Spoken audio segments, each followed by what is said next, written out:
Les agradezco la presencia a todos, que estén acá en una asamblea. Siempre hablamos con Marcelo, comentamos, ¿no? Que a veces en asambleas de otras organizaciones hay que está ahí. Y Adrián y Miriam 50, también 50 somos. Nelson es de Huracán, por eso yo no lo cuento. Y bueno, somos 50. Entonces, sí, Adriano y Adrián lo cuento como 50, o a Miriam. Sí, Bueno, están Adrián, Oski Marti, Oski 51, Marta, bueno. están Ricardo y Silvia. Somos Ahí, como un montón, así que gracias por estar. Daniel y Katy, hay unos Nuestra idea cuantos.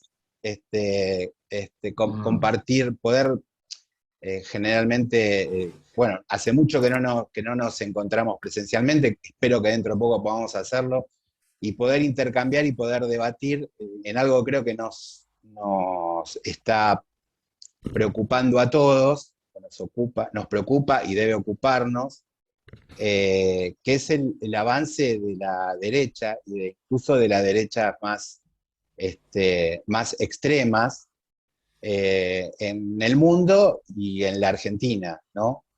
Porque lo que uno observa, y lo que están observando, digamos, los autores, los que están investigando este fenómeno de crecimiento de la derecha, principalmente lo están investigando, digamos, desde la caída del muro de Berlín para acá, ¿no? Uno podría pensar en la derecha y en la extrema derecha, que esto tiene una historia, pero bueno, para tratar de ceñirnos a un periodo de tiempo, investigadores como, no sé, como Enzo Traverso o como más localmente Pablo Stefanoni están viendo este fenómeno, están investigando este fenómeno, y yo creo que cada uno de nosotros lo percibe. Y me estaba acordando, quizás alguno de ustedes va a recordar esto que les voy a decir. en, Había un periodista que se llamaba Llamas de Madariaga, que lo deben conocer ustedes, lo deben recordar, y bastante mal, no creo que muy bien. Y yo me acuerdo que en un programa de televisión, y tituló un programa dijo, El problema judío, se llamaba el programa. El título del programa, de lo que iban a tratar en el programa. Era, creo que un programa que tenía en Canal 9 este hombre. Se armó un tremendo escándalo. Llama de Madariaga fue acusado de antisemita y tuvo que salir a pedir disculpas públicas. Hace una semana,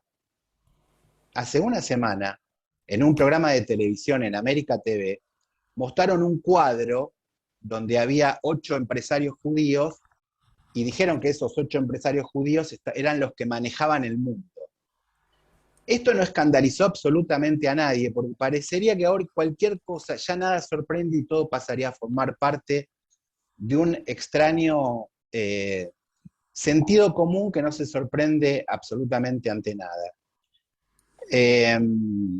Otra de las cosas que sorprende de esta nueva aparición de la derecha es que pareciera que la rebeldía, aquellos que están contra el status quo y que están contra el establishment, no es la izquierda, sino que es la derecha, que son los que escandalizan, son los que con un discurso antiestado, antifeminista, xenofóbico, racista, aunque no lo parezca, y políticamente incorrecto, han empezado a atrapar partes del electorado, que antes podrían hasta llegar a votar alternativas mucho más de centro o más democráticas. En la Argentina, los índices de este crecimiento tienen que ver con algunas cosas que empezó a instituir en su momento el PRO, que ustedes recordarán, la doctrina Chocobar, el curro de los derechos humanos, lo que ha aparecido últimamente, cuestionar el número de desaparecidos. Fue muy fuerte esta semana el cuestionamiento, el negacionismo, la persistencia y la existencia del movimiento celeste, que todavía sigue siendo poderoso y que en los medios de comunicación tiene más desarrollo y más lugar que lo que tiene la posición que realmente ganó, que fue la posición a favor de la legalización del aborto, y el discurso sobre los planeros. La preocupación que uno puede expresar y lo que me gustaría que podamos charlar nosotros, que siempre que hay un avance es porque hubo un retroceso. Siempre que alguien ocupó un lugar es porque alguien dejó de ocuparlo. Entonces lo que nos proponemos y lo que tenemos ganas de escuchar y de conversar con todos ustedes es cuál es el rol que una organización como el Llamamiento, nosotros, o los sectores democráticos,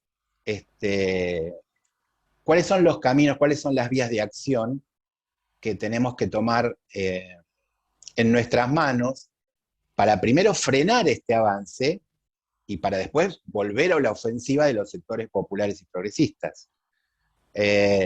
Así que sí, bueno, yo les quiero dar paso porque yo estoy cansado de escucharme a mí y quiero escuchar a otros compañeros que quieran anotarse en este debate. La idea para organizarnos es levanten la mano amarilla y a nosotros se nos alinea el pedido de palabra, para tratar de no superponernos unos sobre otros. ¿Conocen la mano amarillita todos? Les indicamos ahí. La mía no es amarilla, pero está levantada. Es verdad, pero esa mano sirve también. La mano negra. Bueno, la primera que pidió la palabra es Silvia. Vaca. Ahí está Silvia, después Guille y después Miriam y Adrián. Yo, la semana pasada, Hanna sabe, estuve en una reunión de nuestra comisión, que organizó nuestra comisión. Creo que vos también estabas, Pablo. Y planteé que hay leyes, proyectos de ley que están presentados, hay uno por lo menos, mínimo uno, sobre precisamente la sanción del negacionismo como existe en países como Alemania, Francia, Bélgica y no me acuerdo cuál más. A mí me parece que como organización deberíamos tomar eso como bandera, digamos, que esas leyes sean aprobadas y empezar a sancionar todo lo que tenga que ver con el negacionismo en nuestro país. No solamente de lo que ocurrió en la dictadura, de los 30.000 desaparecidos, sino además tenemos gente muy, muy amable, ¿sí? Que niega también el holocausto, ¿no? Públicamente además. Entonces a mí me parece que como organización deberíamos nosotros tomar eso como nuestra bandera, digamos, ¿verdad? Yo me comprometí a hablar con Germán Martínez, el actual jefe del bloque de diputados de Frente de Todos, que es mi jefe. Vamos a empezar por ahí. Yo voy a tener una reunión con él entre hoy y la semana que viene. Le voy a preguntar cómo está ese proyecto de ley y si quieren les informo, pero me parece que deberíamos, eso como en principio, digamos, eso, porque si no estamos siempre en la declaración. Podemos hacer unas declaraciones maravillosas, pero me parece que debemos además realizar hechos concretos. O sea, que esa sea nuestra actividad. Hacer lobby, compañeros y compañeros. ¿Sí? Hacen lobby todos por tanta cosa, hagamos algo nosotros, un lobby como corresponde, digamos, ¿sí? Me veo horrible porque está oscuro acá, estoy en el lobby del hotel, está horrible. No, te ves perfecta, esa parte es una excelente propuesta, Silvia. Está bien, entonces, bueno, bien, buenísimo, es un excelente contacto, tenernos al tanto de qué es lo que... Yo voy a preguntarle a Germán en qué estado está el proyecto, y perfecto. En función de lo que me diga, les comunico y lo charlamos, ¿ok? Muy bien. Y le voy a comentar esto aparte de la asamblea que tuvimos y que yo lo planteé para tomarlo como nuestra actividad, digamos. ¿Está? Perfecto. Guille Barenboim. Sí, no, muy interesante lo que plantea Silvia, la verdad que es para seguirlo y fuerte, no abandonarlo. Yo quería hacer simplemente un comentario, que el tema del incremento de las derechas se da siempre, y en orden mundial también, en la parte más joven del mundo. O sea, los jóvenes son los que más son cercanos a este tipo de políticas o de instrumentos o de ideologías de la derecha. O sea, es un fenómeno que siempre fue así, en todas partes. No olvidemos lo que pasó en Alemania. Nada más que eso. Gracias, Guillermo. Gracias. Miriam o Adrián. La mano está del lado de Miriam. Mi pantalla la tengo de mi lado. Por eso dije, bueno, tomo la palabra, qué sé yo. No, es muy simple por ahora. Quería agregar al listado de hitos que nombraste de nuestro país, Pablo, que me parece que no los tenemos que dejar por lado. Es la intentona del 2x1 y, por otro lado, la reunión de los jóvenes representantes de los distintos partidos, apenas asume Macri, reunidos por Marcos Peña, donde por primera vez se le permite a un delegado de la juvenil que representaba la bandera vecinal, y que después de esa reunión, en provincia de Buenos Aires, se legalizó ese partido cuando hacía años que estaba prohibido. Me parece que son dos cuestiones, desde un gobierno auspiciando esto, que no tenemos que perderlo de vista.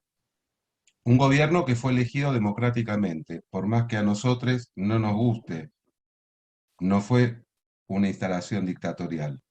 Digo, me parece que no es un detalle, quería agregar esto más. Gracias, Adrián. Gastón. ¿Qué tal? Buenas tardes. Bueno, Buenas tardes. Buenísimo todo lo que se va escuchando.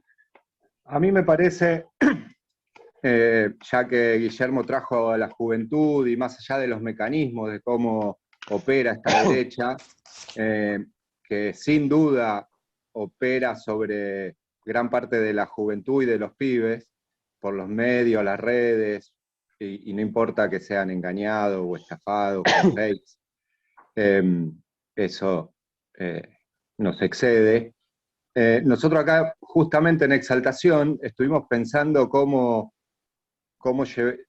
apuntar a que los jóvenes acá, Milei no entró, por ejemplo, todavía en las elecciones.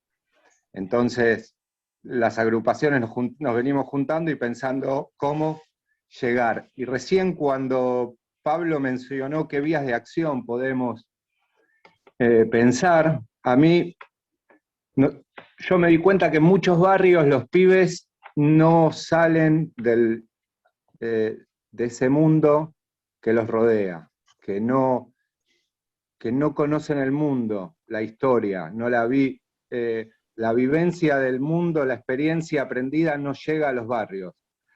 Y recién lo primero que se me ocurrió fue, tenemos que llevar la Shoah a los barrios, porque la única forma de contraponernos a ese poder mediático que es un velo, es con un golpe, porque nosotros nos pusimos a pensar acá cómo podemos llevar el mundo con esto de abrir cabezas, de abrir horizontes frente a tantos años de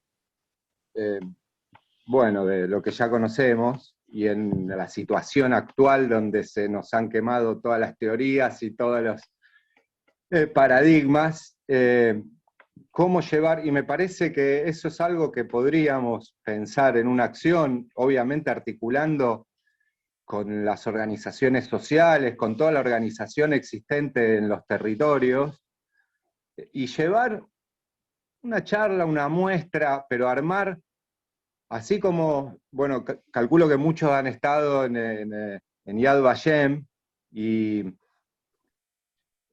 bueno, vos, más allá del conocimiento que uno tiene por estar en una comunidad donde se estudia y esto es día a día, pasa en Europa, pasa que mucha gente las condenan a ir a Yad Vashem.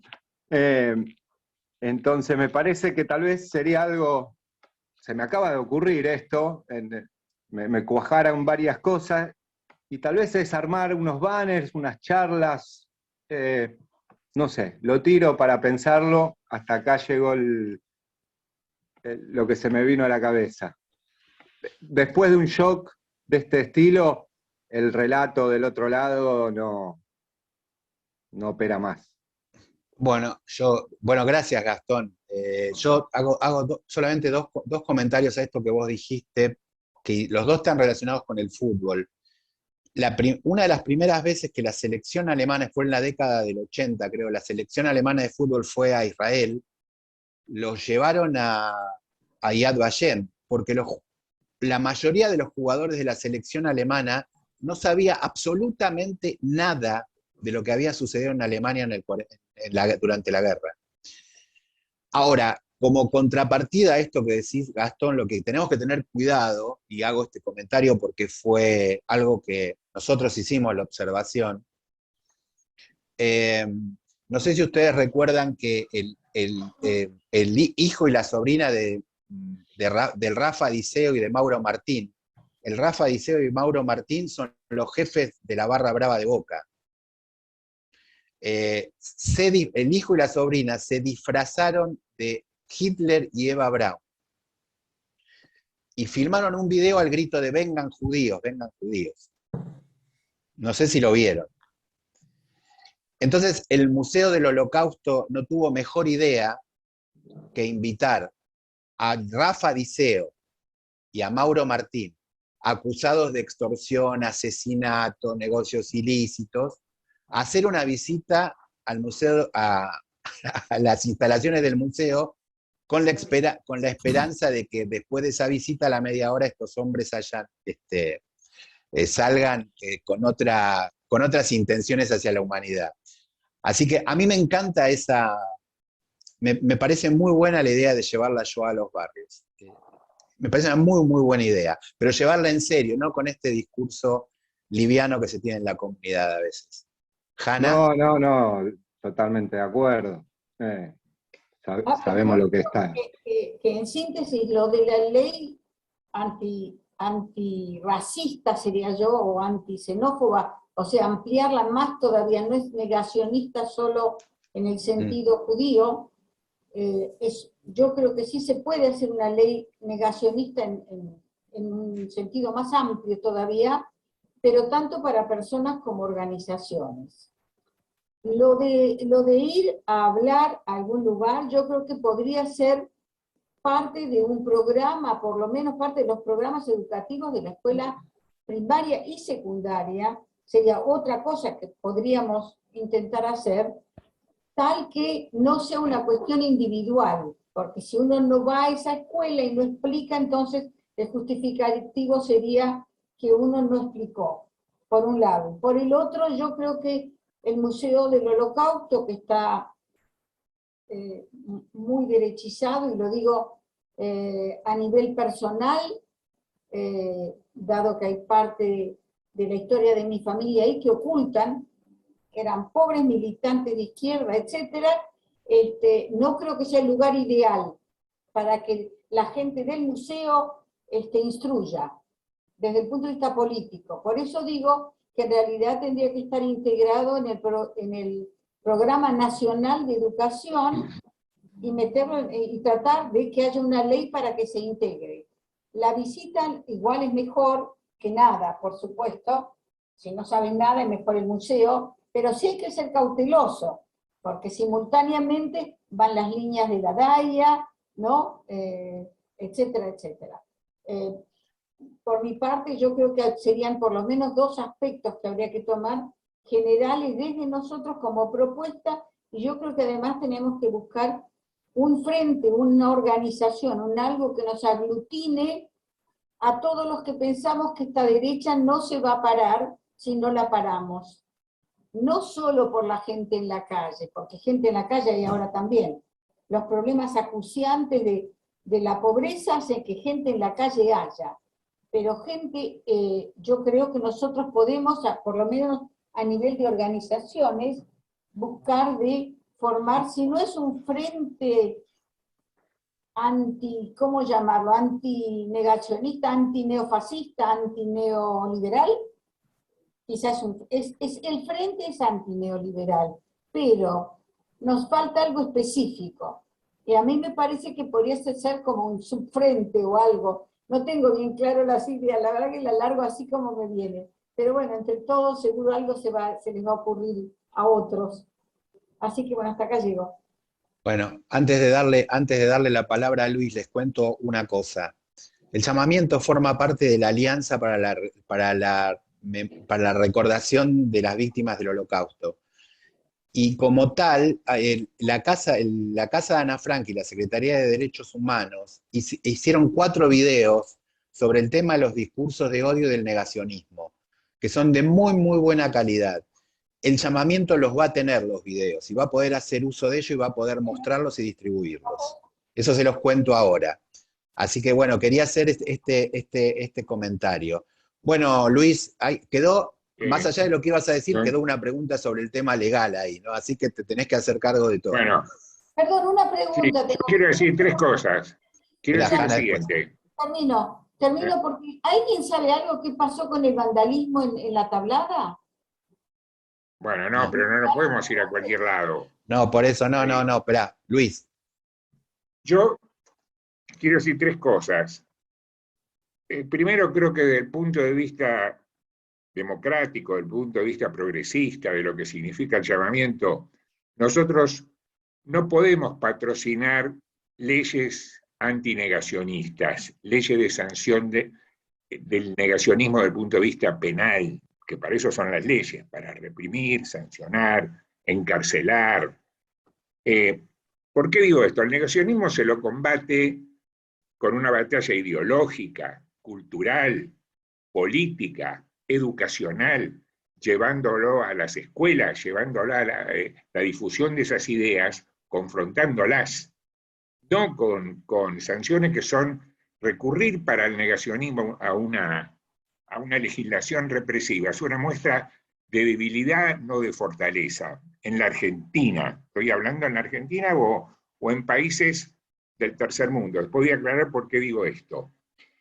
En realidad, aquí hay, aparte de las cosas más groseras como el tema de los 30.000 desaparecidos, el debate se da a la teoría que todos conocen, la teoría de los dos demonios, a la necesidad de una revisión histórica de lo que representó la lucha armada, lo que representó la lucha armada antes del 73, entre el 73 y el 76 y después del 76. Son fenómenos que tienen pendiente la sociedad y son fenómenos de debate, donde no hay un pensamiento unidireccional.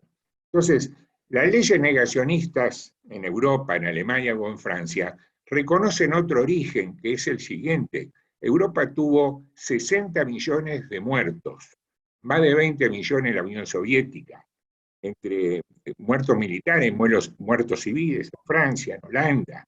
Entonces, cuando en Europa aparece el negacionismo, desconociendo lo que se planteó el nazismo, lo que se están formando son movimientos armados que tienen una tradición arraigada dentro de las fuerzas de lo que fueron las Fuerzas Armadas, ¿no? Fenómeno que se ve ahora en este momento en Ucrania, por ejemplo. Entonces, el negacionismo ahí puede ser delictivo porque son un peligro real y lo han demostrado. No es lo que es, afortunadamente, no es nuestra tradición. Entonces, yo creo que no es bueno para la Argentina, para un movimiento como el nuestro, concentrarnos en algo tan pobre para esa batalla como es una legislación.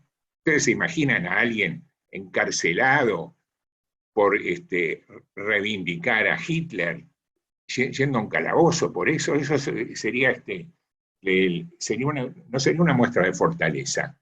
Porque acá nosotros, afortunadamente, formaciones políticas como la de Biondini no tuvieron receptividad electoral. Esto no quiere, no quiero entrar en fenómenos formales, en situaciones formales en esto, pero lo que quería dejar planteado que no me parece que esta puede ser una bandera para el llamamiento. El segundo punto, es verdad que hay como una nueva formulación de la derecha, este autor que citó Pablo, que es Stefanoni, él dice que, claro, la rebeldía se ha tornado de derecha, por eso el discursos como el de Milei, o discursos como el de Vox en España, el de Le Pen en Francia, el de la alternativa en Alemania, son discursos antisistema, como lo fue, si surge una suerte de populismo de derecha, como fue la aparición de Trump en Estados Unidos, que tomó los mismos que hubieran, fíjense qué curioso, los que hubieran votado a Sanders en la interna del Partido Demócrata, al perder Sanders, terminaron votando a Trump en el republicano y rechazando a Hillary Clinton. Entonces, se parece un poco a lo que pasó en Alemania entre el año 31 y 33, donde muchas de las bases que nutrieron el Partido Nacional Socialista, 2 años antes eran bases que estaban con la socialdemocracia o con el Partido Comunista. Entonces, este es el fenómeno complejo que aparecen con las nuevas derechas. Y yo creo que ahí, por supuesto, hay que debatirla porque nos podemos encontrar con una sorpresa en cualquier momento. Una sorpresa, el 17% de Milei en la ciudad de Buenos Aires es un guarismo enorme, enorme, y augura evidentemente un crecimiento donde no se está nutriendo de sectores populares. No se hace un 17% con gente de derecha, con neofascistas, ni con eso no se hace un 17%. Se hace con sectores populares a los cuales o la coalición gobernante o la coalición conservadora clásica, que sería el PRO, no le están dando una solución, no la están conteniendo, no le están dando una mirada que genere perspectivas positivas. Entonces, un discurso como el de Milei, o un discurso como el de Esper, vienen a resultar atractivos en esa situación. Les doy, por ejemplo, qué sé yo, ustedes muchos recordarán que en Francia hubo una elección cuando el socialismo quedó afuera de las urnas. De un lado estaba Chirac y del otro lado estaba Le Pen. Chirac era un conservador, un liberal. La izquierda terminó votando a Chirac para que no suba Le Pen. Entonces, nuestro riesgo mañana es tener de un lado al macrismo y del otro lado a Milei. Y no llegar ni segundos. Yo sé que lo que suena parece medio sensacionalista lo que estoy diciendo, pero me estoy basando en datos históricos. En datos históricos. En Brasil, Bolsonaro, 6 meses antes de las elecciones, tenía un 12% de intención de voto, con lo cual se burlaban de Bolsonaro. Se va a tener algunos diputados. Y ganó las elecciones con un 56%. ¿No? Entonces, estas son las cosas que nos tienen que alertar para... Y por último, cierro con esto, ¿no? Yo estaba pensando, estamos en el año 2022. Hace un siglo, 1922, la calidad de judío, el movimiento judío, era símbolo de algo antisistema. Judíos eran Trotsky, Levi-Strauss, Einstein, Freud, Chagall, no sé, se me van a escapar un montón, pero el fenómeno era, el judío era sospechoso, asimilado a un bolchevique, era sospechoso de lo que hoy diríamos subversivo, lo estoy diciendo en el léxico que usaba la prensa. Hay la sobrerepresentación que tenían dirigentes judíos dentro del Partido Comunista de la Unión Soviética era importante, al punto tal, hay anécdotas donde dicen que estaban Trotsky y Kamenev, Zinoviev hablando en el Comité Central, no había llegado Lenin y estaban hablando en yiddish. Y cuando se acercaba a Lenin dice, bueno, dejen de hablar en yiddish, empiecen a hablar porque se acerca al ruso, ¿no? Entonces, claro, ese fenómeno que fue... Bueno, entonces, se acerca el goy. El judío era sinónimo de cuestionamiento del sistema, reivindicaba la revolución, la justicia social, fue todo lo que en esas décadas, hasta la aparición del Estado de Israel, cambió ese giro. Y hoy la realidad es que en esos 100 años ha cambiado y las dirigencias de derecha conservadoras son las que hegemonizan en el mundo a las colectividades judías importantes, como nos pasa acá, como pasa en Estados Unidos y demás. En Estados Unidos tal vez con algunos matices, ¿no? Entonces, esa cosa grosera que vos decís de esas 8 fotos, por supuesto que es algo antisemita, es algo que no hay que denunciarlo, pero hay una base sobre esa transformación que hemos sufrido, que ha sufrido en el mundo la colectividad judía en ese siglo, que es lo que analiza el autor que vos Enzo Traverso, Enzo Traverso, es decir, el judío se pasó a ser hegemonizado por sectores conservadores de derecha y las izquierdas o los sectores cuestionadores pasan a ser minorías. Dentro de ese contorno creo que nosotros tenemos que analizar esto. Esto es lo que quería decir. Bien. Bueno, Silvia Levin. Bueno, ya muchas de las cosas se dijeron. Yo quería solamente reforzar un poco, basado en lo que decía Gastón, porque, o sea, el tema de la asistencia al Museo del Holocausto y todo eso, es más centrado en Buenos Aires incluso, o sea, no nos olvidemos que somos un país un poco más grande. Eso por un lado, y ampliar la mirada, digamos, porque no es tan simple, o sea, nosotros no tenemos un Museo del Holocausto en ninguna provincia, creo yo. Hanna planteó una idea, estoy pensando cómo llegar, porque todas las acciones son, pero son como puntuales y quedan como chiquitas en el contexto de todo un país o incluso de Latinoamérica. Pero no nos vayamos tan lejos. Veamos acá adentro, en nuestra casa, digamos. El tema de educación, hace unos años, hubo convenios, por lo menos creo que acá en el Chaco se habían firmado convenios, incluso entre la CEILA, que están ahí con la DAIE, que es el convenio, con el gobierno provincial para incluir en las escuelas el tema del holocausto, el conocimiento del holocausto. Yo lo haría más amplio porque el negacionismo es con los 30.000, o sea, hay varios tipos de negacionismo o con varios temas, y tiene que ver con la discriminación, con racismo, es todo un combo, digamos, que toma distintos colores, depende. Pero a mí me parece que esto sea algo, no sé si una materia o un tema obligatorio en las escuelas, y desde la primaria, o sea, que se sepa, que se conozca, y que se trabaje con prácticas concretas interculturales, por ejemplo. Yo recuerdo haber escuchado, yo viví en Israel, y no es el ejemplo de nada, pero hubo intentos así muy mínimos y muy chicos, de trabajo conjunto en jardines de infantes, por ejemplo, con niños israelíes y palestinos, con muy buenos resultados. Entonces, pero eran intentos voluntariosos y muy valiosos, creo, pero que sirven de ejemplo porque daban muy buenos resultados, porque también el odio y la discriminación provienen de la ignorancia. De ignorar lo que es el otro, lo que piensa, y de dejar de verlo como un humano. Entonces a mí me parece que incluir no solamente una clase con fotos del Holocausto o de los 30.000, no el morbo, por decirlo, sino las prácticas concretas interculturales. Somos un país intercultural.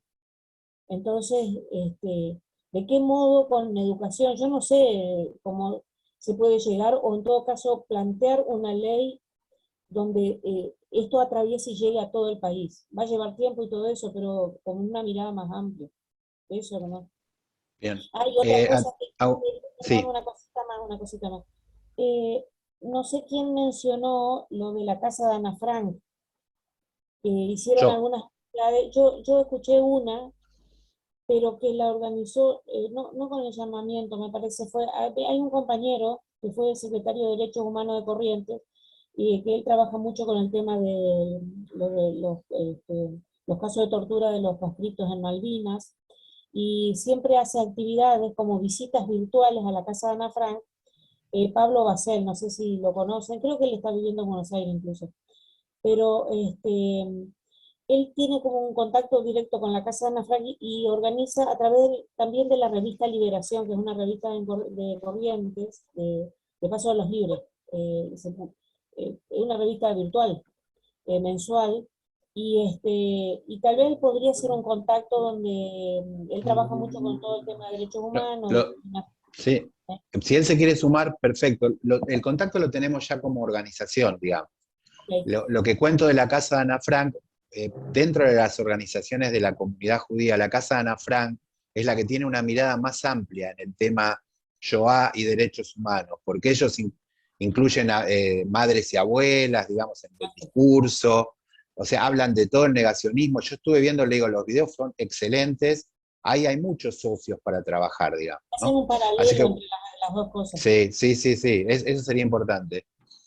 Bueno, Silvia, muchas gracias. Fernando.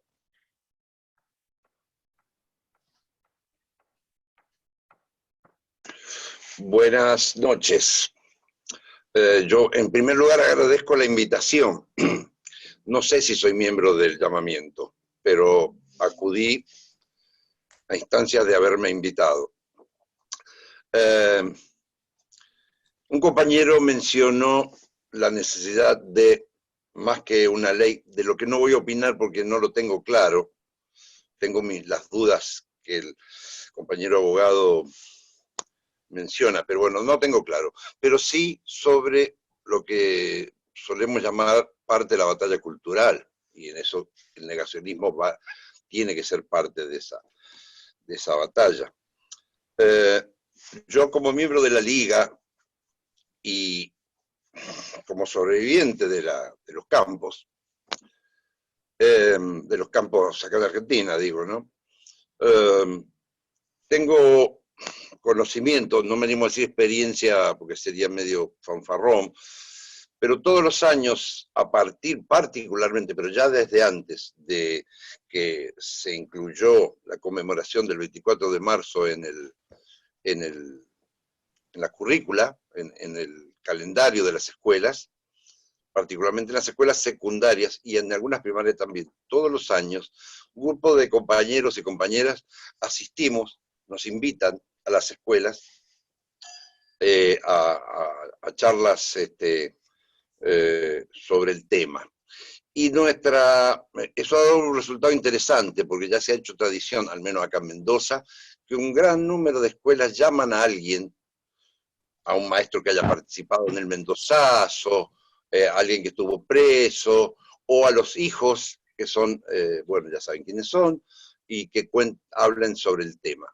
Hay a una hija recuperada, una nieta recuperada que también actúa mucho, que es la nieta de María Domínguez, la madre de Plaza de Mayo por excelencia aquí, y es una experiencia interesante porque relacionamos, eso es un acuerdo que se ha ido gestando a través de los años, el genocidio en Europa, el genocidio de los pueblos originarios, particularmente haciendo época en finales del siglo XIX, y el propio genocidio que nosotros vivimos, por lo menos los que aún estamos vivos. Y es muy interesante porque funciona eso, dado que tiene un carácter formal, oficial. A veces se llevan películas, a veces se llevan fotos, a veces simplemente se habla. La participación es muy interesante y la oposición de algunos docentes también, lo que facilita o genera el debate. Entonces, yo aporto, digamos, que esa línea funciona y bien puede ser ligada al acuerdo que hicimos en el ICUF de formar un observatorio contra el nazismo, contra el fascismo, o el protofascismo que se está viendo, ya lo explicaron bastante bien, los hitos, las alarmas. Y también desde mi participación en el Centro Cultural Israelita, acá en Mendoza, también hacemos, aprovechando las fechas precisas, 24 de marzo, el levantamiento ahora del gueto de Varsovia y otras fechas, también tenemos cierta llegada. Yo no quiero ser demasiado optimista, no lo soy en general, pero es importante ver que ya hay experiencia en eso, sumarse a los organismos de derechos humanos, de los cuales también yo expliqué, formo parte, las visitas a los espacios de memoria, las charlas, las visitas guiadas, no haciendo hincapié solamente en los 30.000 desaparecidos, sino ligándolo a los genocidios, particularmente a partir de las enseñanzas de Daniel Ferenstein, que da toda una explicación sociológica sobre el genocidio como método, ¿no? Bueno, eso quería aportar. Bueno, gracias. Muchas gracias. Les pido, bueno, gracias Fernando. Sí, a Daniel Feierstein, recuerdan que lo tuvimos también en una charla sobre el tema COVID, que fue muy interesante, porque unas voces más lúcidas que hubo sobre el COVID en la Argentina. lo tuvimos en una charla y también lo podemos convocar y lo tenemos hablado para que hable también del tema de genocidios, en el cual es un especialista. A los participantes, bueno, Alberto, querido. En primer lugar, para no extenderme mucho, coincido totalmente con Luis Con en que el problema no es el punitivismo, no es el asunto de salir a perseguir a los negacionistas, sino que lo que tenemos que hacer esencialmente es un trabajo de docencia. Y el segundo punto, que también coincido con Luis Con, es que la posición del judaísmo ha cambiado mucho socialmente, políticamente, y eso es un problema muy grave para nosotros, para dejar en claro las cosas. Él mencionó el hecho de la derechización de las dirigencias comunitarias. Yo recuerdo, me ha quedado grabada una frase de Daniel Kuperwasser, que dice que los judíos cada vez nos parecemos más a la caricatura que hacen de nosotros, lo cual es, él tiene toda una nota que explica eso, es realmente espantoso, ¿no?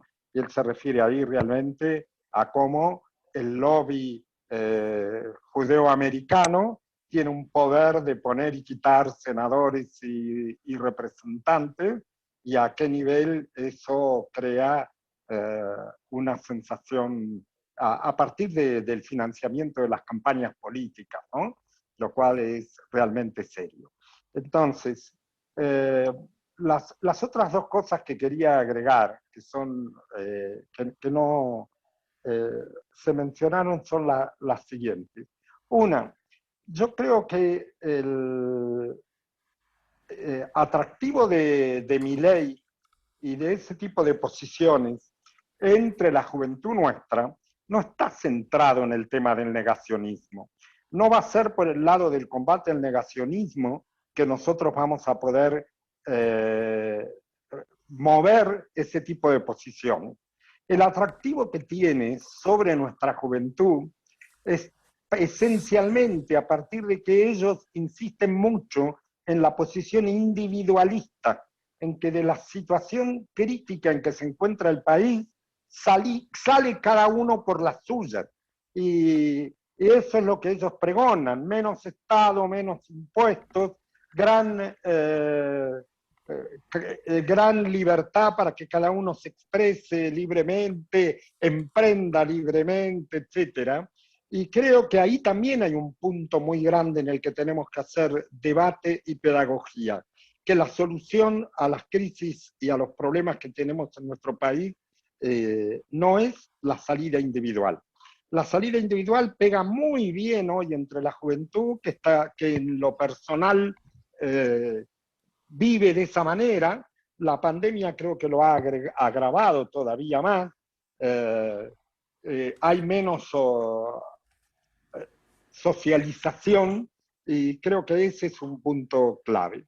Volviendo al tema del judaísmo, creo que hacemos mucha más pedagogía con actividades como las que hemos hecho de colaboración en los momentos más graves de la pandemia, con los curas por opción por los pobres, con la Garganta Poderosa y con otras organizaciones. Sí, creo que esas han sido, igual que había sido una reunión que hicimos antes de la pandemia con la Garganta Poderosa en una villa, creo que la presencia del judío real y progresista en los lugares donde se concentra el movimiento popular y en compañía de organismos del movimiento popular, hace más pedagogía contra el antisemitismo. No es que niegue lo otro, ¿no? Sino que creo que eso es muy fuerte y que ese es un camino por el que tenemos que insistir más profundamente. Y a medida que vamos superando la pandemia, creo que el llamamiento tiene que hacerse presente en actividades, en los barrios populares, no necesariamente para hablar del Holocausto, no necesariamente para hablar del negacionismo, sino para mostrar que existe un judaísmo progresista, popular, democrático y comprometido con los sectores populares y para ir a acompañarlos. Creo que eso es parte muy importante del camino con respecto al antisemitismo. Y después coincido totalmente con Fernando, no es casual, los dos somos militantes de la Liga, y los dos somos... yo no he sido víctima directa de la dictadura, pero sí la dictadura ha pegado muy duro en mi familia. Tenemos una prima hermana desaparecida y en estos días hemos estado justamente, se ha estado haciendo mucha docencia en una escuela, en la escuela donde ella cursó en el secundario, se insistió, bueno, alrededor de la Semana de la Memoria, se hicieron un montón de actividades centradas en la figura de mi prima, inclusive se plantó un árbol con los chicos, etc. Ahora, para eso lo esencial es tener aliados adentro, porque si no fuera porque tenemos una docente en esa escuela que está muy preocupada por esto. Yo también fui con Julia, con mi hermana que está presente en la asamblea hace un par de años, antes de la pandemia, convocados por esta docente a conversar con los chicos y a que nos hicieran las preguntas que se les ocurrían y a contarles cómo era la situación real, lo que había pasado con mi prima y a contarles las partes que más se conectaban con ellos. Que la última carta que tenemos de mi prima habla de cómo estaba enamorada y de cómo creía que el muchacho al que ella quería no le prestaba la atención que ella buscaba. Es decir, era una chica como ellos. Y eso creo que les pegó muy fuerte, aparte de explicar todo lo que explicamos normalmente sobre la represión, la tortura, los vuelos de la muerte, de los cuales mi prima Mónica fue uno de las primeras víctimas. Entonces, voy a cerrar con esto. Sí. Pero creo que lo fundamental que yo agrego son dos cosas. El tema del combate al individualismo y a la salida individual. Porque creo que en la Argentina el crecimiento de los Milei va más por este lado, que después sobre generaciones mayores engancha también el negacionismo, etc. Pero después arrastra el negacionismo, pero no crece por el negacionismo.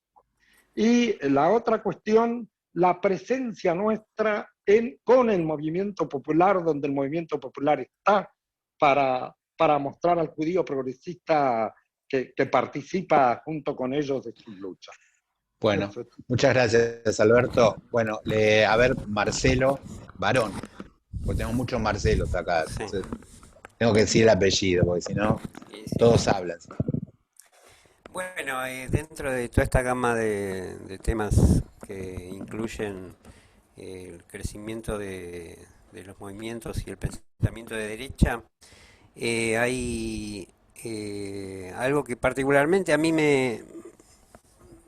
es una pregunta que tengo y por lo que leo y por todo no me termina de dar una respuesta satisfactoria y justamente lo iba a plantear antes, pero ahora Alberto lo reafirmó, y es el crecimiento de estas figuras populistas donde se transmiten discursos antisistema, y siempre me pregunté si siempre hubo movimientos de izquierda con un discurso antisistema, más a la izquierda, menos a la izquierda. De golpe surge un payaso, un delirante, y crece la cantidad de gente que lo sigue, y hay muchos factores, ¿sí? A mí me parece que faltaría una explicación más tirando a los aspectos psicológicos, sociológicos, gente de ciencias políticas. En el llamamiento tenemos legiones de psicoanalistas, podrían aportar a dar una respuesta que sea medular. ¿Dónde está esa identificación? O sea, ¿por qué tan fácil tanta gente se identifica con un discurso antisistema de derecha, con valores del individualismo, bueno, todo lo que sabemos que enuncian? Porque también existen los valores solidarios y el discurso positivo en cuanto a más humanista, pero enseguida todos estos delirantes crecen en forma exponencial Y bueno, sabemos la acción de los medios, una hipótesis puede ser los valores que se transmiten en las familias y la educación que se replica socialmente. Pero bueno, nada, propongo un tema que sea de reflexión, de debate entre tanta gente que tenemos que está tan formada en todas estas disciplinas. Listo. Bueno, muchas gracias, Marcelo. A mí, la verdad que, bueno, hay muchas propuestas y a mí me siguen quedando muchas preguntas para hacerme, ¿no? Porque nosotros, por un lado, estamos hablando de lo que hizo la derecha y lo que deberíamos hacer nosotros. eh, y también me sigo preguntando por qué el pensamiento progresista ha ido perdiendo tanto espacio, y me pregunto si el pensamiento progresista no debería ayornarse y empezar a pensarse de otra manera también, ¿no? Y quizás empezar a, como decía un historiador que conozco, Horacio Tarcus, que realmente la verdadera pelea ahora será por la distribución de la riqueza que va a producir el avance tecnológico. Pero también me queda la duda yo entiendo lo que dicen Luis y Alberto respecto del tema de que el negacionismo no se lo combate con leyes. Pero justamente nosotros estuvimos reunidos con Miriam Lewy, incluso Luis también estuvo, que es la Defensoría del Público, que Miriam Lewy es preside el organismo del Estado que se ocupa de defender al público de las cosas que se dicen en la televisión. Y Miriam Lewy nos reconocía que ellos no pueden hacer absolutamente nada ante ciertas cosas, porque no tienen herramientas, porque no tienen legislación y porque en la Argentina hay un miedo muy grande de que si vos tomás alguna medida estés coartando la libertad de expresión. La pregunta mía es si se le miente a la gente desde las redes sociales, desde la televisión, si se construyen mentiras, si se le dice que tomando cloriquina te curás del COVID y un pibe a la semana se muere, si se le dice que las vacunas te pueden matar en vez de salvarte, digo, ¿hasta qué punto, no digo sobre el negacionismo, pero hasta qué punto el público y la gente no está indefenso ante el arma educativa más poderosa que existe hoy en día? Porque el arma educativa más poderosa que existe hoy en día no son las escuelas, son los medios. Y eso lo sabemos. Entonces, ¿podemos dejar ese mensaje que circule impunemente? Es una pregunta. Ahí lo tengo a Marcelo Seltzer, que está de corbata y camisa y nos va a hablar. Es muy interesante, son todos aportes, ¿no? Es como una confluencia de ideas. Y eso es bueno, y es bueno en algún sentido, y a lo mejor no es tan bueno en otro sentido, porque lo que veo es que no tenemos, tenemos más dudas que respuestas. Probablemente nuestra falencia en estas épocas es que estamos en deuda con las respuestas. La derecha lo que hace es captar el descontento, y el descontento es porque en las diferentes formas que pueda presentarse, nosotros no hemos dado respuestas. Esas respuestas son más simples, son populistas, como dicen. Marcelo, perdón, cuando decís, sí, perdóname, cuando decís nosotros, solo una aclaración, cuando decís nosotros, hablo del progresismo. ¿A qué colectivo te referís, digamos? Hablo del progresismo. Hablo de las ideas del progresismo que efectivamente estamos siempre repensando porque somos fundamentalmente gente pensante y gente que duda y gente que se plantea y se replantea y que mira la realidad y la cuestiona, pero no necesariamente confluimos con una misma respuesta. Yo ayer estaba mirando, la verdad que veo poca televisión porque me irrita bastante. Ayer estaba viendo C5N que estaba, anteayer estaba Expert y ayer había otro pibe. En tono sobrador, diciendo que el curro de los derechos humanos, digamos, exponiendo una cantidad de conceptos que no resisten el más mínimo análisis, pero en el resto de los panelistas no había capacidad de respuesta. Ninguno estaba en condiciones no solo de rebatir, sino de desnudarlo y decir, vos viniste acá a provocar. Ninguna de las cosas que vos estás diciendo podés respaldarlas. Sos un provocador. Se reía, prepoteaba, y así los veo en los pocos programas que veo, que ahora les dan voz justamente a los libertarios, aparecen desafiantes, como disruptivos. Y a partir de eso que era patrimonio de la izquierda, que era el sentido común de que nosotros veníamos a transformar el mundo, y probablemente a partir de diversos fracasos y gente que está cada vez peor, no cada vez mejor, es lógico que un discurso simplista, frontal, sin demasiadas vueltas, capte la atención de la gente descontenta. No porque traigan mejores soluciones. Los demás ni se preguntan si esas son. Uno hablaba de dolarizar. ¿Quién podría pensar que dolarizando vamos a estar mejor? Nadie le preguntó nada sobre la dolarización. Nadie. Estamos como expectantes, atónitos, sin respuesta, frente a una provocación permanente. Y yo creo que nos debemos debates.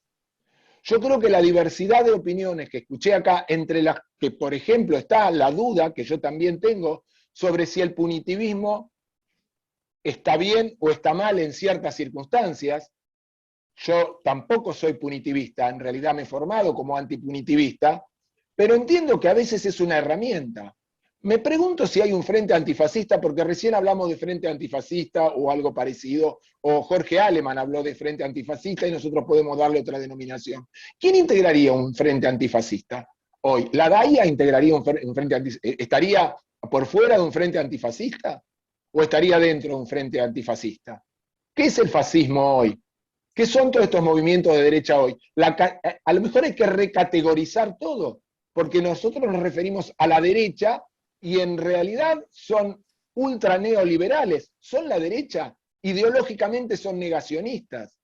Hay que perseguirlos por negacionistas, ¿por dónde hay que correrlos? Me parece que estamos confundidos, esto es lo que quiero decir, que en la diversidad de opiniones que tenemos, y en los tiempos que nos damos para construir, y en el sentido común que hemos ido creando a lo largo de los tiempos, hay una ausencia de respuestas de parte nuestra.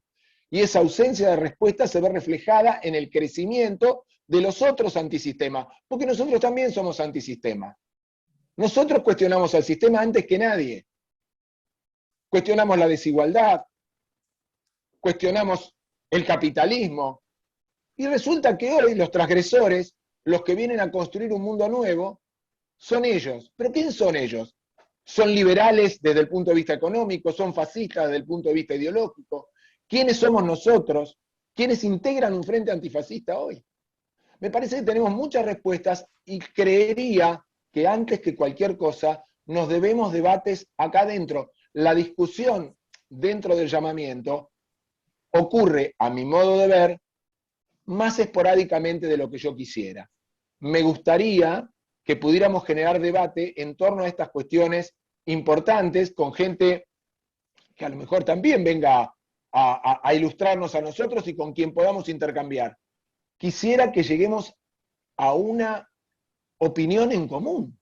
No puede ser que dentro de nosotros haya quien crea que hay que crear una ley contra los negacionistas y quien crea que no, que está mal. Tenemos que llegar, porque nosotros somos los que tenemos que decir, es por ahí, la salida es por ahí. Tenemos que perseguir al fascismo. ¿Cómo lo vamos a perseguir? Es decir, ¿qué hacer? Como alguien preguntó en algún momento. ¿Qué hacer? Estamos confundidos, estamos a la defensiva y estamos retrocediendo. Ese creo que es el mayor peligro que veo en este momento. Creo que avanzan ellos y nosotros retrocedemos, porque no estamos dando respuestas. Y me gustaría que dentro del llamamiento podamos tener más espacio para el debate. Nada más. ¿Cuánta claridad? Bueno, ahí está con Ludmila cerraríamos porque bueno, por la hora, ¿no? Después va a cerrar Marcelo Orenstein, presidente del llamamiento. Pablo, no me ves que estoy levantando la mano. La amarilla tenés que levantar. Pero Sí, pero no puedo. Bueno, Bueno, Ludmila cambiala de después vos. color si lo de cambiemos te hace mal. Sí. Ludmila, no se te escucha.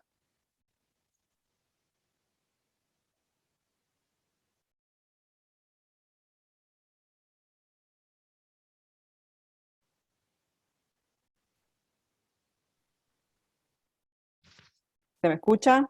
Ahora sí. Ahí va. Perdón, me olvidé de que sin los auriculares esto no camina. No, lo primero Elocuencia decir de la que, juventud. bueno, me puedo olvidar de cosas.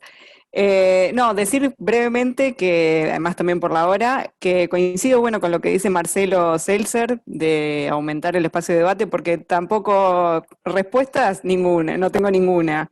Sí aventurar algunas cosas, o sea, de pensar que siendo que apoyamos a esta alianza de gobierno, siendo, digamos, hegemonía, es difícil ser contestatario. O sea, ¿cómo es contestatario uno desde el gobierno?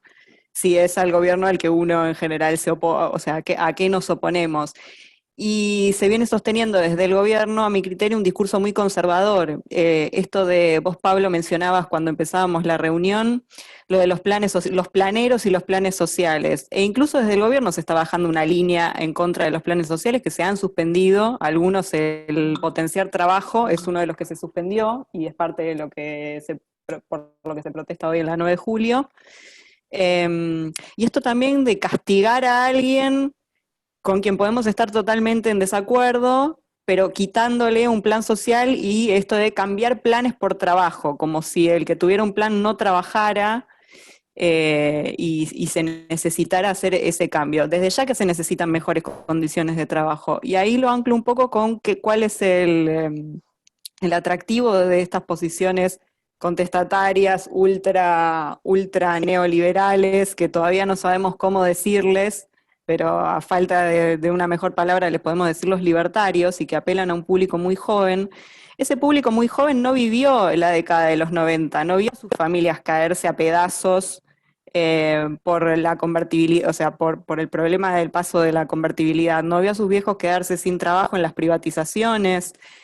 No se acuerda de lo que fue el 2001, del estallido social, de la angustia. Enseñarle un pasado tan reciente a algunas personas me parece que es bastante complicado, que quizás eso también hay que recordarlo, hay que hacer un trabajo de recordar, de que no solo quede la efeméride del año pasado, de que hicieron 20 años del estallido del 2001, tendríamos que tenerlo, me parece, más presente, no solo cuando se marcaron 20 años, y pensar también que las condiciones de la juventud son cada vez más complicadas. Somos jóvenes profesionales que terminamos la universidad y necesitamos más de un trabajo para llegar a fin de mes, compartir el departamento con una amiga para para poder pagar el alquiler y vivir más o menos bien. El sueño de la vivienda propia quedó, depende de las posibilidades que tenga la familia de esa persona. Es más fácil viajar y pagar en cuotas que comprarte que soñar con tener tu casa. Sumado a lo que es la precarización en el ámbito laboral, que cada vez aceptas trabajos peores. Y alguien que te dice que todo eso está mal y que mirá cómo estas personas que fueron gobierno y esto no cambió, y que ahora somos gobierno de vuelta y eso no cambió.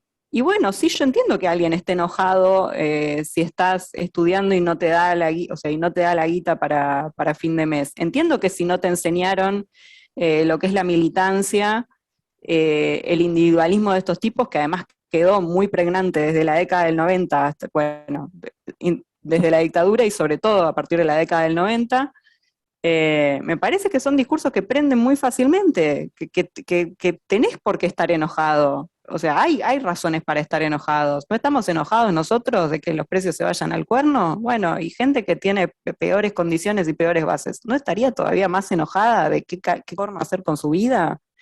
Me parece que hay que pensar también un poco eso.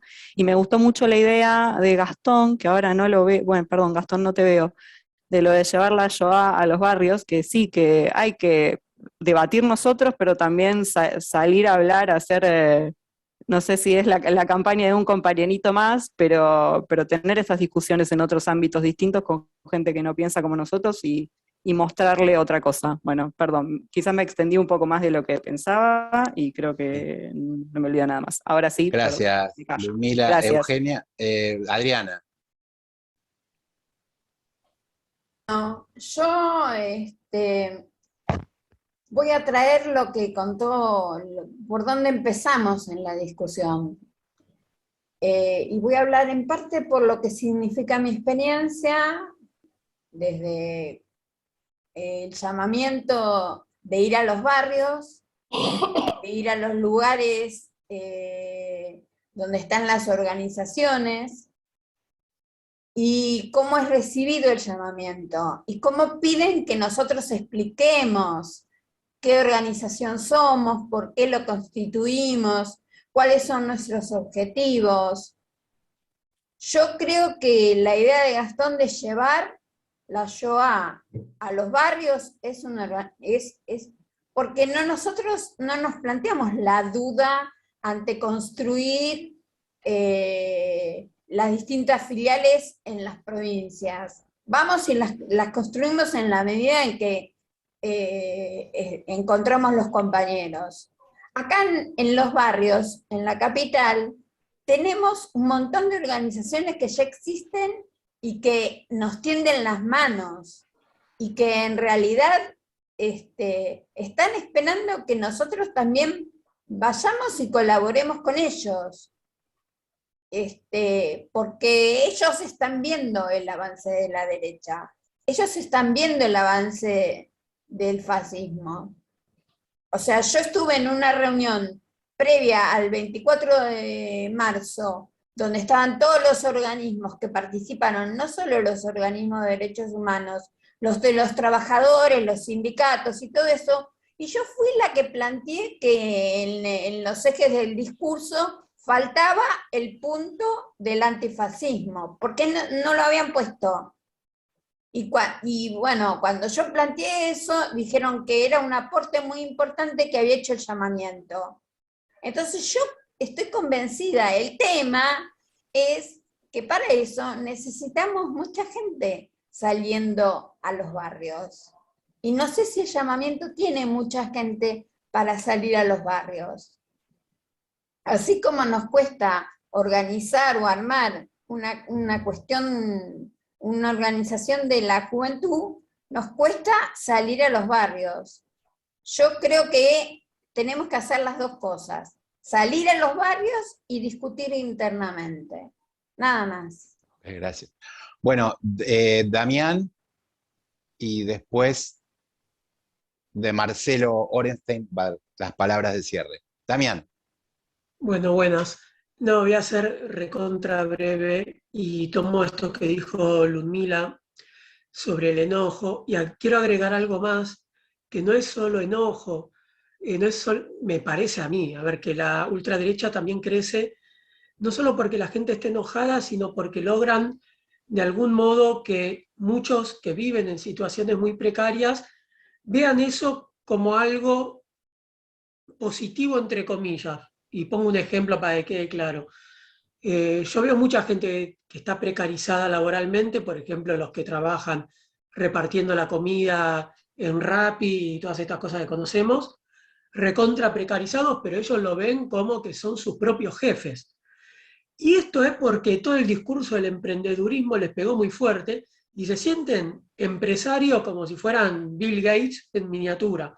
Y creo que la derecha logró decirle a ellos: ustedes que están recontra precarizados, está buenísimo porque en realidad no están precarizados. Son empresarios y son sus propios jefes. Y ahí es donde me parece que genera en ellos una sensación de bienestar, que no ven su situación de precarización, pero se sienten bien. Y la gente apunta también y quiere sentirse bien, aunque esté mal. Pero bueno, nada, es como algo que vengo pensando un poquito también sobre el tema y lo quería compartir.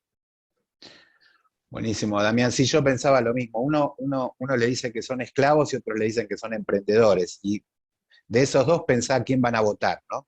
Esa es la realidad. Así que bueno, vamos a cerrar el debate con las palabras de, bueno, mil gracias a todos.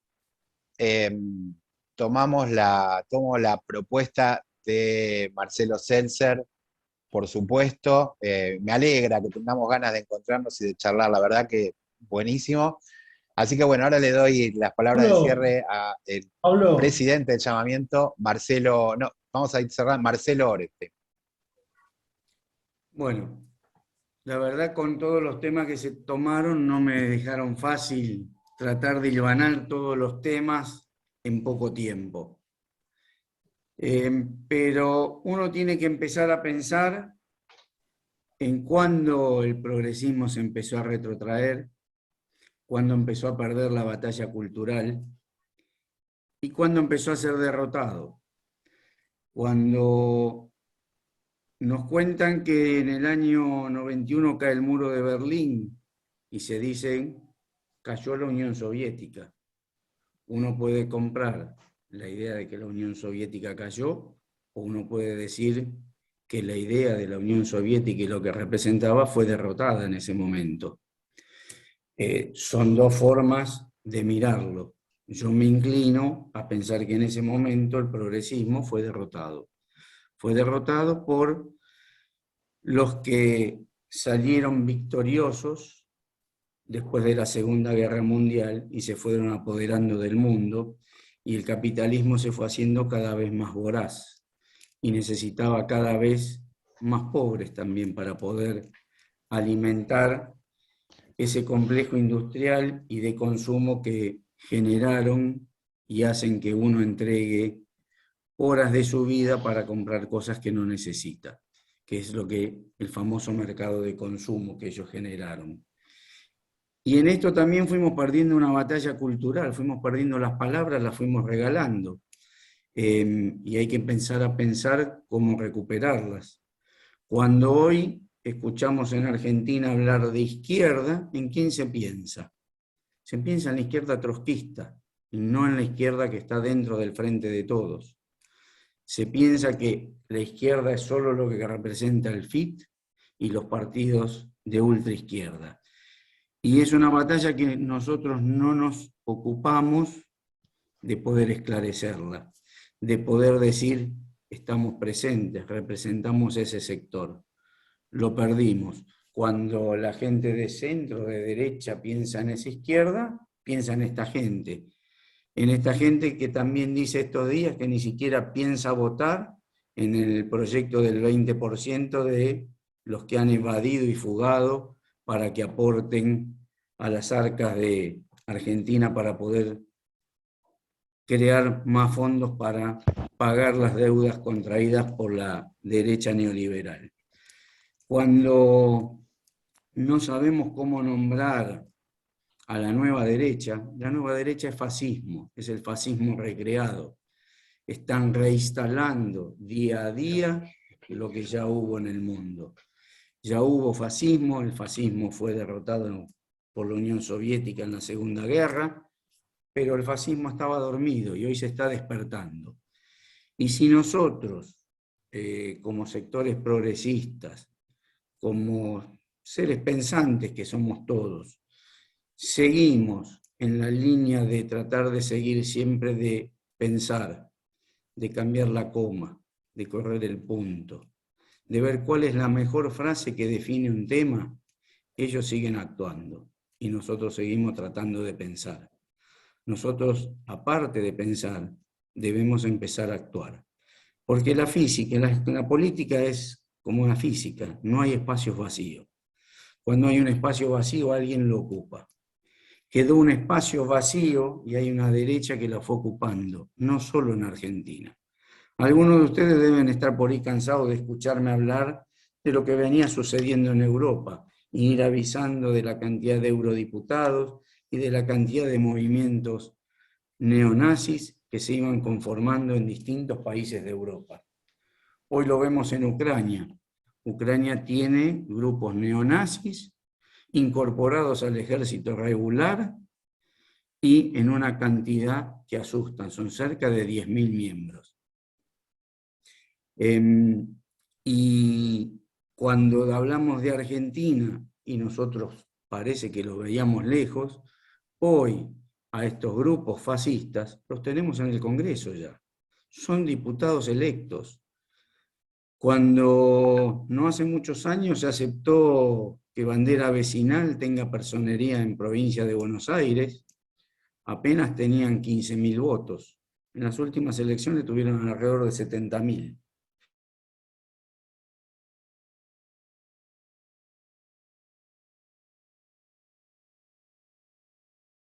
Estás muteado. Quedaste mudo.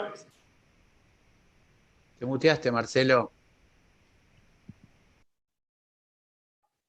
Está muteado, se quedó sin voz, se le cortó el micrófono o algo de eso. Ah, no está mala imagen. Marcelo, se te cortó el audio. Se te cortó el audio.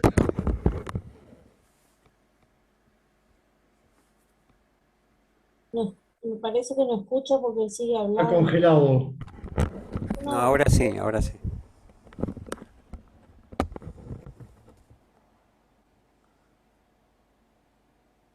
Es un tema de señal, porque está congelado. Fíjate a ver si te pasa como a mí, Marcelo, ponete unos auriculares con micrófono si tenés. A ver.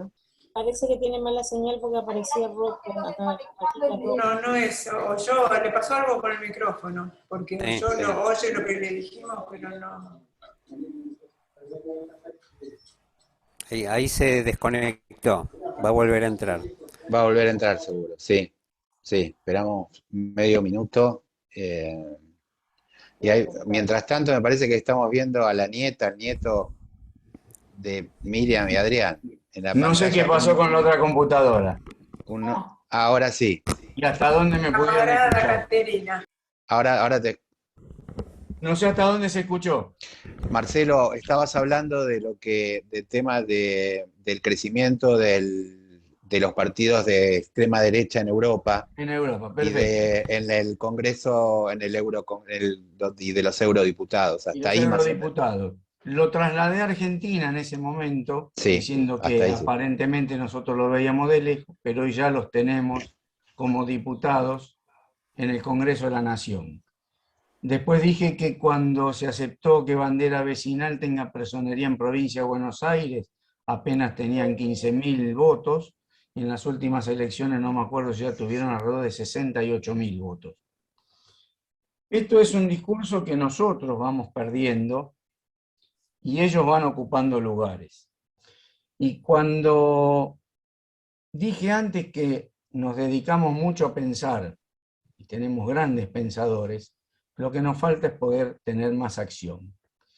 Y cuando pensamos acción tenemos que encontrar los vasos comunicantes entre los sectores progresistas para poder dar esta batalla cultural, la batalla de las palabras, la batalla contra el individualismo, que el capitalismo cada vez se encarga más de instalarlo y se compra la meritocracia, que era lo que quería imponer el sistema que proponía Cambiemos, donde yo puedo ser muy inteligente, pero si no tengo un Estado que me ayude y que cree las condiciones necesarias, como empresario me podré ir bien o mal. Cuando tengo un Estado que genera las condiciones para que todos podamos trabajar, indudablemente que a cualquiera que tome algún emprendimiento le va a ir mejor. Sabemos que las salidas, y nosotros lo proponemos siempre y decimos que somos progresistas porque las salidas a los problemas de la actualidad son en forma colectiva, nunca son individuales. Estas son palabras que no son vacías. Nosotros en la acción la tenemos que seguir cada vez mostrando y pudiendo marcar un camino. Algo que nunca aprendieron los sectores democráticos a manejar los medios. Hace 100 años que perdimos los medios y nunca hemos aprendido a poder penetrar en los medios, hemos perdido las redes. Yo me acuerdo algo que me sorprendió mucho, porque nunca se me había ocurrido pensarlo, cuando fue la ley de medios, ¿no? Una charla, creo que era el rector de la Universidad de Comunicación, que nos hizo una pregunta, los que estábamos ahí, dijo, ¿quiénes son los que generan la agenda de noticias? Todos contestamos, Clarín, Nación, Canal 13, y nos dijo que no. que están las agencias noticiosas, que son las que hacen el primer recorte de noticias y son las que dejan circular y las cortan. Y hoy esas agencias de noticias están suplidas por las redes, están suplidas por Google, por Facebook, por TikTok, por Instagram, que la gente lo que no vio ahí no lo cree, no lo lee, y si no figuró ahí, no existe. Cuando hablamos de la Shoah, yo creo que no debemos nosotros, como organización, hablar solo de la Shoah, si bien es nuestra especificidad. Nosotros tenemos que hablar de todos los genocidios. Y cuando hablamos de la dictadura militar, un genocidio argentino. Y cuando hablamos de los genocidios que han sucedido antes, es para tratar de prevenir los futuros genocidios. Quedarnos solo en el nuestro, que es lo específico, me parece que es lo que hace la derecha, es lo que a Jorge le gusta decir a veces, que hay algunos que les gusta trabajar de judíos, y nosotros tenemos que tener en esa visión internacionalista ser mucho más amplio. Y cuando hablamos de genocidio siempre tenemos el que mayor muertos generó en la historia del mundo, que es el genocidio del capitalismo. Mata de hambre y por goteo todos los días. Y a esto es lo que hay que combatir. Cuando hablamos de un mundo más justo, con equidad, con posibilidades para todos, es lo que el capitalismo le niega a la gente. Entonces tenemos que pensar, más allá de debatir, cómo actuamos, cómo podemos movernos. Es cierto lo que dijo Adriano, somos pocos, tenemos a veces muchas ideas e intenciones y nos faltan los brazos necesarios para poder implementarlas. Cuando se habla de qué hacemos con el fascismo, hace un año por lo menos que estamos dando vuelta con la idea de conformar un observatorio, un frente antifascista, y no nos da la fuerza para empezar a contactarnos con el resto de las organizaciones para que se sumen todos los que entiendan que tienen que estar del lado del antifascismo. Que el antifascismo, si lo dejamos crecer, nos va a llevar puesto. Cuando se habló de la ley del negacionismo, y yo estoy de acuerdo en que no podemos ser punitivistas, pero de alguna forma la ley del negacionismo debería contemplar la educación de estos negacionistas. Porque si no hacemos nada, que desde lo punitivo no es lógico desde nuestra concepción progresista del mundo, pero si no se los reeduca o se los educa, tampoco estamos haciendo nada. Es como que es libre decir cualquier cosa. Y yo entiendo que no es lo mismo decir cualquier cosa. Alguien se preguntó si la DAIA estaría en un frente antifascista. Estoy seguro que no. Ellos hoy están aliados a sectores que representan el fascismo en Argentina. Entonces no van a estar nunca en contra de los sectores con los que ellos interactúan en política nacional e internacional. Para muchas de estas cosas tenemos que cambiar la correlación de fuerzas. Uno le puede pedir muchas cosas al gobierno nacional. ¿Tiene la correlación de fuerzas el gobierno nacional para hacer todo lo que nosotros quisiéramos? Yo entiendo que no. Yo quisiera que haga mucho más. Pero del otro lado tampoco lo dejan. ¿Y cómo se juntan esas correlaciones de fuerza? Con organizaciones como la nuestra que van creciendo, van generando conciencia en los adeptos que van teniendo y a la población que pueden llegar, y esto va generando los vasos comunicantes. Y los vasos comunicantes los planteaba, por un lado, con la sociedad argentina Gastón, los planteó Adriana, los planteó Pablo. Nosotros al inicio de la pandemia tomamos postura de qué podíamos hacer, hicimos colecta, llegamos a sectores más necesitados. Pero luego no seguimos trabajando con esos sectores más necesitados de qué más podíamos hacer. Porque recordemos que en esas colectas que uno por ahí le parece que puso algo de dinero y se solucionó algo, alguna organización hizo un taller y compró herramientas con la plata que le dimos. Y después yo vi publicidad de esa organización donde promocionaban cursos de plomería, electricidad, albañilería, entre otros, gratis, que se estaban dando con nuestras herramientas. Entonces ahí había una sinergia entre una organización que educa, nosotros que pudimos ayudar a que ese taller cuente con las herramientas, y estamos haciendo que alguien tenga más herramientas para enfrentar esta sociedad en la que vivimos. Entonces, hay lugares donde podemos llegar. Cuando podemos ir a otros lugares y contar lo que hacemos, lo que somos y lo que vivimos, mucha gente se pregunta y surge la pregunta habitual: ustedes son judíos distintos. Y no es que somos distintos, pensamos distintos que lo que es conocido como el establishment judío. Esto es lo que nosotros debemos profundizar como organización. Pero para todo esto, y no quiero extenderme mucho, necesitamos crecer, necesitamos que cada uno de nosotros tome de alguna forma, en la medida de sus posibilidades, tareas concretas, de muchas horas, pocas horas, un rato, lo que cada uno pueda. Si queremos crecer, necesitamos brazos, y los brazos somos nosotros y quienes nos rodean.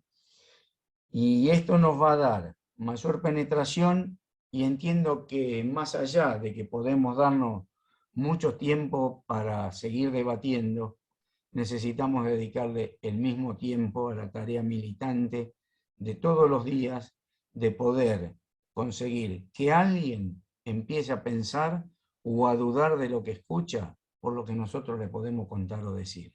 Creo que esa ya es una tarea de estar ganando una persona más para los sectores progresistas, de que se empiece a cuestionar si lo que escucha y le cuentan es verdad. Y en esta línea nosotros trabajamos mucho, necesitamos hacer muchos más.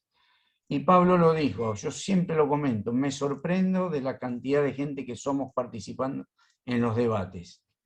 Y ahora que volvamos a la presencialidad, quiero poder sorprenderme de la cantidad de militantes que podemos ser trabajando todos los días para lograr un mundo más justo, equitativo y con igualdad de condiciones para todos. Gracias.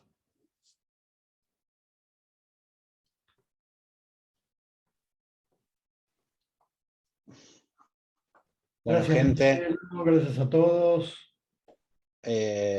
Muy Sí, lindo. acá gracias a todos. El viernes 8 tenemos jornada de cine debate, así que bueno, espero que todos miren la película y participen del debate, va a estar muy bueno. Les agradezco, se pueden desmutear para saludar, siempre somos los últimos que quedamos acá, los del cumpleaños siempre. Aprovecho Felicidades para a Miriam y decir- Adrián que andaban con ahí, Sí, ahí mostrando, babeándose en la pantalla. presentación de la nieta. Hermosa Caterina.